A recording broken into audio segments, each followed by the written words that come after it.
Welcome to the Social Bee podcast with your host, Louise Brogan. Every week, Louise will be bringing you a podcast all about women entrepreneurs, talking about their challenges, their goals, and inspiring you to either start your own business or grow the business you have.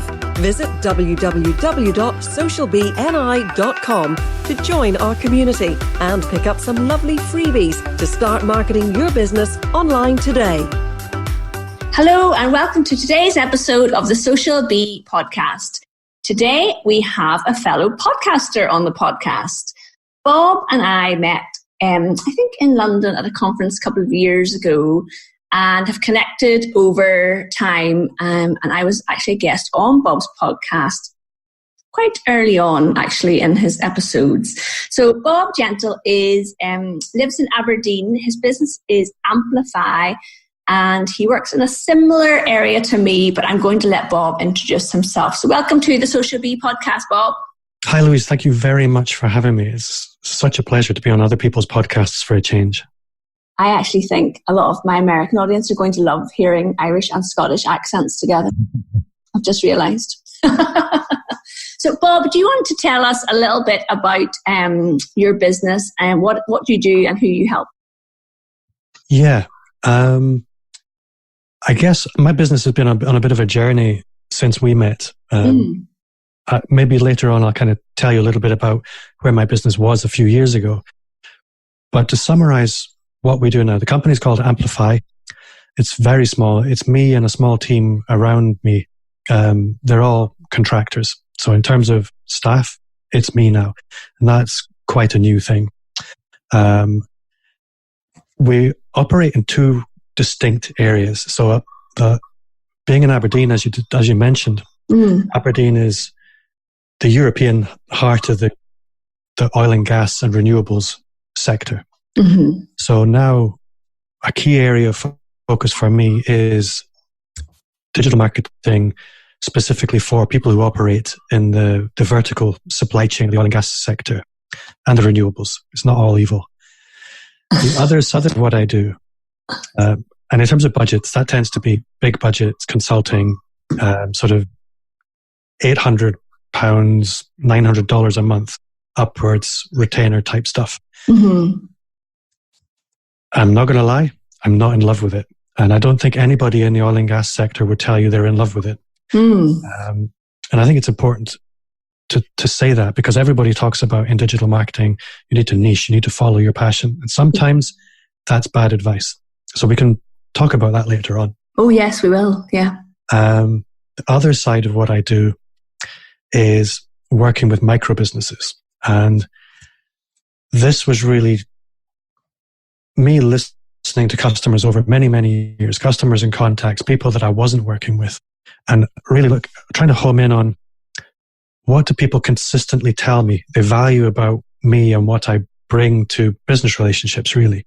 Mm-hmm. And what I discovered was it wasn't the technician perspective. So it wasn't my ability to do stuff, but it was my ability to translate stuff and prioritize stuff. So I work now with what I call amplify groups. So it's up to 8 businesses in a group over a 10-month period.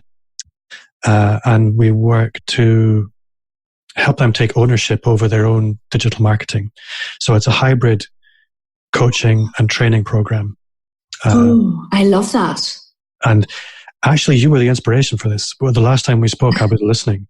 So I worked quite hard to put something together that was really going to deliver value into that micro business space. Yes. Where other agencies just wouldn't look at them, because I'm only charging £175 a month for that. But collectively, that group of 8 is an A-list client for me. Yes. So that's essentially what I'm doing.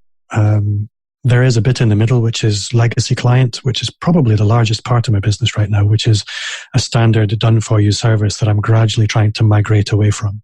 Mm-hmm. Does that all make sense? Yeah, it does. Bob, it's so interesting, because in September, I want to launch a group coaching program. And it's around the same price point that you have. And it's really an area I'm really passionate about, which I think it sounds like you are as well. Of those 3 areas of your business, is that the bit that you love the most? Yeah, I think looking ahead, that's really where I want to focus. Yeah. As you mentioned, I didn't mention this. The others, I have two brands. There's the Amplify brand, and then there's the Gravity brand. Yeah.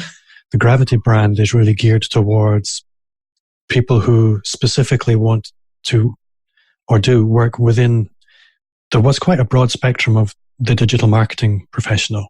Mm-hmm. That could be anyone from a photographer to a copywriter to a video editor.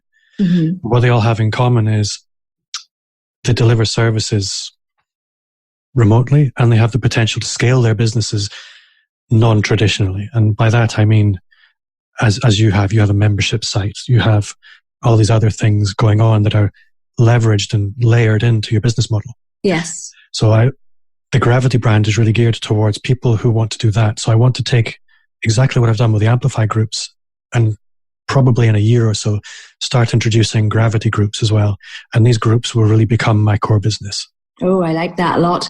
I was chatting to, so you know Alex Curtis of the Lead Generation. I love Alex. Yeah. I mean, I love Alex too. In fact, Alex is coming to speak at our next, we're having another conference in Belfast on which when this episode goes out, I think is our release date for our tickets on the 17th of October. And Alex is coming to speak at that. And I think he's going to be amazing. He's such a warm person, such a warm personality.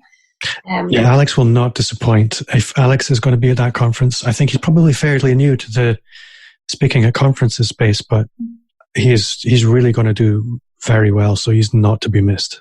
I think so. I think he's going to really shine on stage.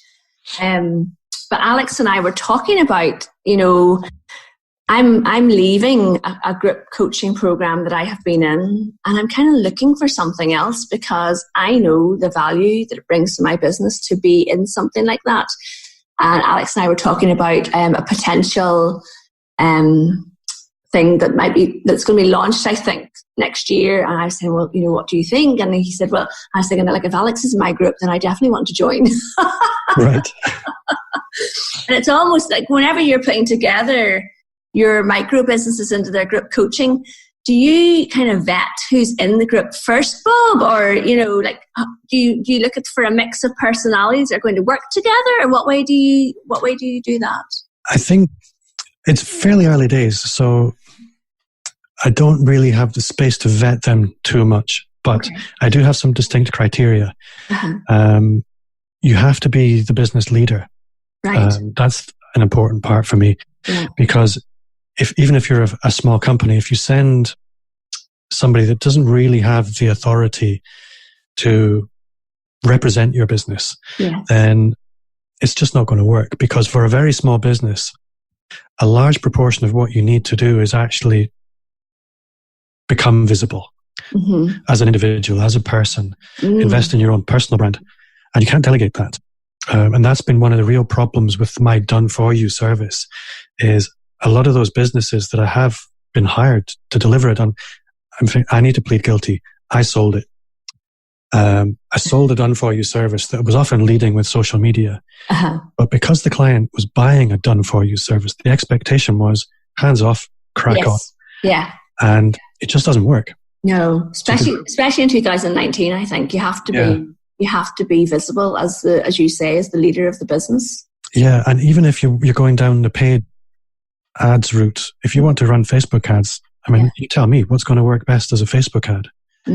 It's not fancy graphics. It's going to be trying to build intimacy through a Facebook ad. And Gavin Bell, I don't know if you know Gavin. I'm going to meet him next week because I think he's talking at Janet Murray's event. So I will meet him. I think next week. I've not met him in person yet. Well, I love the way he delivers his own Facebook ads. He is a Facebook ads consultant. He runs other people's Facebook ads campaigns. Yeah. But I've been watching what he does, and really he's posting pictures of himself, really warm pictures of himself as Facebook ads. Mm-hmm. And he's doing that to build relationships. Yeah. Unconsciously. But it's working so well. Mm-hmm. And if you want to be successful in paid ads, again, you can't delegate that to a graphic designer or a Facebook ads guy. So my criteria is you need to be empowered to do that. It needs to be logical, but also you need to understand that this isn't a course. This isn't just a training course. It's as much about your personal transformation as it is about the technical information. Brilliant. So if you want to just come on a training course, it's not for you. No. And where, so the people that you have in your current group, where have they come from? Are they local to you? Are they UK wide? Are they worldwide? Where are they coming from? I was quite conscious that the first group, and at the moment I have the first group running and the second one sort of building in the background. Mm-hmm. But the first group, I said I want it to be local because I need to get very quick and clear feedback as to what's working and what's not working. Yes. So with the first group, we meet in person once a month and we meet through a Zoom call once a month. Oh, wow. You meet in person as well? Well, I'm quite lucky with the office space I have. There's good conferencing facilities come with it, so it doesn't cost me any more money. Okay. So why not? Yeah, no, I've literally just come off of Facebook Live talking about the benefits of meeting in real life as well. Even when you work behind a laptop and a microphone, actually meeting people in real life is it's just a really good idea. I think as well for me, because I'm fairly new to this, to get confidence that, I mean, some people will tell you they're enjoying something, but you can tell when you actually meet somebody, yes, if they're being authentic or not. Yeah. And I'm possibly a little oversensitive, but I don't want to deliver something and not have somebody smiling at the end of it. Fair enough, I've got their money, job done to an extent, but they need to get value at the other end. And I need to, that's happening earlier. I think through knowing you, Bob, that I would expect that from you. I definitely, you're not the take the money and run type of person. Thank you. But essentially, to answer your question, everybody's initially come from my network, right, or my small mailing list. So they all knew who I was before I started promoting this. Yes. And interesting, actually, did you get some people to join because you were sending individual messages? Yes. I mean, where I am in Aberdeen, I do quite a lot of networking. Mm-hmm. So a lot of my recruitment for that first group was really through word of mouth. People knew I was doing it. People heard from me I was doing it. So it was very almost direct recruitment. Okay, excellent. Off to one side of that, there have been a handful that have been self-selecting. They maybe saw something on social media or they got an email from me. Yeah. But I think that in the world that you and I work in, people are not going to sign up for something from somebody that they've never heard of before or they haven't followed along with before. No, not at all. And I think that comes back to the philosophy of the groups really is your biggest job is to become known. Yeah. And that, I remember when I started my business, this is an interesting story, that I was wondering, where am I going to get these customers from? Mm-hmm. And my dad used to work for a big oil company and he looked after all the oil rigs out at sea. He was in charge of engineering.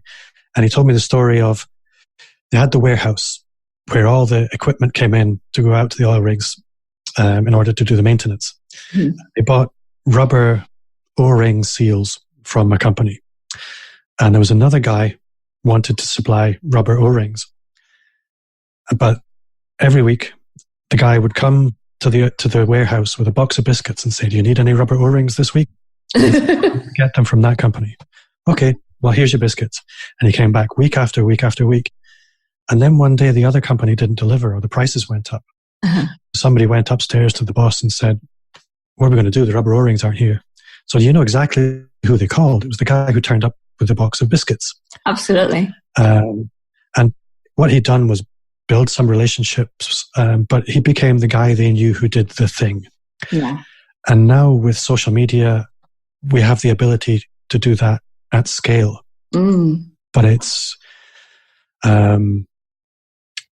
and that for me brings me back to the other point, which was, and again, I'm stretching a little bit here, but I remember I was at an event and I asked, I didn't ask, somebody else asked, what's the future of digital marketing? Oh, I got asked that yesterday. Well, there was a really interesting answer and you possibly gave the same one. The future of digital marketing is courage.